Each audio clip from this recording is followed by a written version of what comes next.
Hi friends, good morning. ಎಲ್ಲರೂ ಹೇಗಿದ್ದೀರಾ? ಚೆನ್ನಾಗಿದ್ದೀರಾ ಅಂತ ಭಾವಿಸ್ತಾ ವ್ಲಾಗ್ನ ಸ್ಟಾರ್ಟ್ ಮಾಡ್ಕೊತಾ ಇದ್ದೀನಿ. ಇದು ಡೈಲಿ ವ್ಲಾಗು. ಮಾರ್ನಿಂಗ್ ಬೆಳಗ್ಗೆಯಿಂದ ಸಂಜೆವರೆಗೂ ಹೇಗಿರುತ್ತೆ ಈ ದಿನ ಅಂತ ಶೇರ್ ಮಾಡ್ಕೊತಾ ಇದ್ದೀನಿ. ಹಾಗೆ ಸೊಪ್ಪಿನ ಸಾಂಬಾರು ಕೂಡ ರೆಸಿಪಿ ಶೇರ್ ಮಾಡ್ಕೊತಾ ಇದ್ದೀನಿ, ಯಾವ ರೀತಿ ಮಾಡ್ತೀನಿ ಅಂತ. ನೀವು ಕೂಡ ಒಂದ್ಸರಿ ಟ್ರೈ ಮಾಡಿ. ಬನ್ನಿ, ಒಂದು ಸ್ವಲ್ಪನೂ ವಿಡಿಯೋ ಸ್ಕಿಪ್ ಮಾಡಿದೆ ನೋಡಿ ಅಂತ ಕೇಳ್ಕೊತಿದ್ದೀನಿ. ಹಾಗೆ ಮಾರ್ನಿಂಗ್ ಬ್ರೇಕ್ಫಾಸ್ಟು ಟೊಮೊಟೊ ಬಾತು ಮತ್ತು ಚಟ್ನಿ ಮಾಡಿದ್ದೆ. ಅದನ್ನೇನು ರೆಸಿಪಿ ಶೇರ್ ಮಾಡ್ಕೊಂಡಿಲ್ಲ. ಶಾರ್ಟ್ ವೀಡಿಯೋದಲ್ಲಿ ಅದು ರೆಸಿಪಿ ಶೇರ್ ಮಾಡಿಕೊಂಡೆ, ಹಾಗಾಗಿ ಇದರಲ್ಲೇನು ಶೇರ್ ಮಾಡ್ಕೊಂಡಿಲ್ಲ.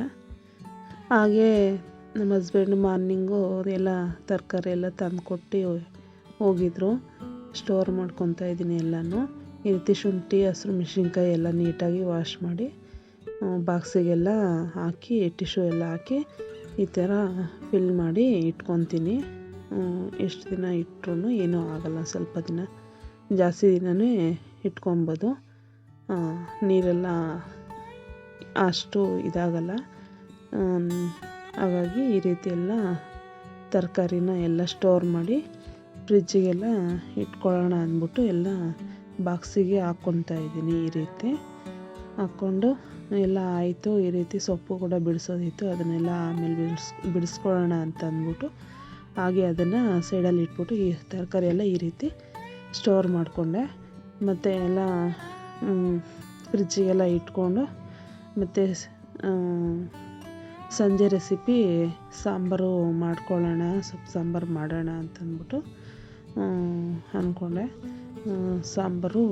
ಸೊಪ್ಪು ಸಾಂಬಾರು ಮಾಡ್ತಾಯಿದ್ದೀನಿ ಸಾಯಂಕಾಲಕ್ಕೆ. ಅದನ್ನು ಶೇರ್ ಮಾಡ್ಕೊಂಡಿದ್ದೀನಿ ಈ ವಿಡಿಯೋದಲ್ಲಿ. ನೋಡಿ, ನೀವು ಕೂಡ ಟ್ರೈ ಮಾಡಿ. ಇದು ಸೊಪ್ಪು ಬಿಡಿಸಿ ತೊಳೆಯೋಣ ಅಂತಂದ್ಬಿಟ್ಟು ಸೊಪ್ಪು ಎಲ್ಲ ತೊಳ್ಕೊತಾ ಇದ್ದೀನಿ. ಈ ರೀತಿ ಎಲ್ಲ ನೀಟಾಗಿ, ಮಣ್ಣೆಲ್ಲ ಇರುತ್ತಲ್ಲ ಅದು. ಮತ್ತು 3 ಟೊಮೊಟೊ, ಅವರೆಬೇಳೆ, ತೊಗರಿಬೇಳೆ 2 ತೊಗೊತಾ ಇದ್ದೀನಿ ಸೊಪ್ಪು ಸಾಂಬಾರಿಗೆ. ಅದನ್ನೆಲ್ಲ ನೀಟಾಗಿ ವಾಶ್ ಮಾಡಿಕೊಂಡು ಕುಕ್ಕರಿಗೆಲ್ಲ ಕೂಗ್ಸೋಕ್ಕೆ ಇಟ್ಕೊತಾ ಇದ್ದೀನಿ. ಈ ರೀತಿ ಎಲ್ಲ ತೊಳೆದು ಹಸಿರು ಮೆಣಸಿನ್ಕಾಯಿ, ಈರುಳ್ಳಿ, ಬೆಳ್ಳುಳ್ಳಿ ಎಲ್ಲನೂ ಬೇಯೋಕ್ಕೆ ಹಾಕ್ಕೊಂಡಿದ್ದೆ. ಮತ್ತು ಸಂಜೆ ತಲೆ ನೋವ್ತಾಯಿತ್ತು ಅಂದ್ಬಿಟ್ಟು ಟೀನೂ ಸ್ವಲ್ಪ ಮಾಡೋಣ ಅಂತಂದ್ಬಿಟ್ಟು ಇಟ್ಕೊಂಡೆ. ಟೀ ಸ್ವಲ್ಪ ಮಾಡಿಕೊಂಡು ನನಗೂ ನನ್ನ ಮಗಳಿಗಿಬ್ರಿಗೂ ಮಾಡಿಕೊಂಡೆ. ಅವಳು ಬೇಕು ಕುಡಿತೀನಿ ಅಂತಂದು. ಮತ್ತು ಈ ರೀತಿ ಸೊಪ್ಪೆಲ್ಲ ಬೇಯಿಸ್ಕೊಂಡೆಲ್ಲ ಆದಮೇಲೆ ಈ ರೀತಿ ನಾವು ಮಿಕ್ಸಿಗೆಲ್ಲ ಹಾಕ್ಕೊಳ್ಳಲ್ಲ. ಈ ರೀತಿ ಕಡ್ಡಿಯಲ್ಲೇ ಮಸ್ತ್ಬಿಟ್ಟು ಒಗ್ಗರಣೆ ಮಾಡ್ತೀವಿ, ಚೆನ್ನಾಗಿರುತ್ತೆ. ಮಿಕ್ಸಿಗೆ ಹಾಕಿದ್ರೆ ನಮ್ಗೆ ಅಷ್ಟು ಇಷ್ಟ ಆಗೋಲ್ಲ, ಹಾಗಾಗಿ ಈ ರೀತಿ ಮಾಡ್ಕೊತೀವಿ ನಾವು. ಸೊಪ್ಪು ಬೇಯಿಸ್ಕೊಂಡಿದ್ದ ನೀರಿಗೇ ಮಸ್ತಿದ್ದು ಸೊಪ್ಪನ್ನ ಆ್ಯಡ್ ಮಾಡಿಕೊಂಡೆ. ಈ ರೀತಿ ಉಪ್ಪು, ಅರಿಶಿನ, ಹಸಿ ಕೊಬ್ಬರಿ ಹಾಕ್ಕೊಂಡೆ, ಅದನ್ನು ಕೂಡ. ಮತ್ತು ಚೆನ್ನಾಗಿ ಕುದಿಯೋದಕ್ಕೆ ಇಟ್ಟಿದ್ದೀನಿ. ಚೆನ್ನಾಗಿ ಕುದಿಬೇಕು ಸಾಂಬಾರು, ಆವಾಗಲೇ ತುಂಬ ಟೇಸ್ಟ್ ಬರೋದು ಸಾಂಬಾರು. ಅರ್ಧ ಬೇಯಿಸಿದ್ರೆ ಅಷ್ಟು ಚೆನ್ನಾಗಿರಲ್ಲ.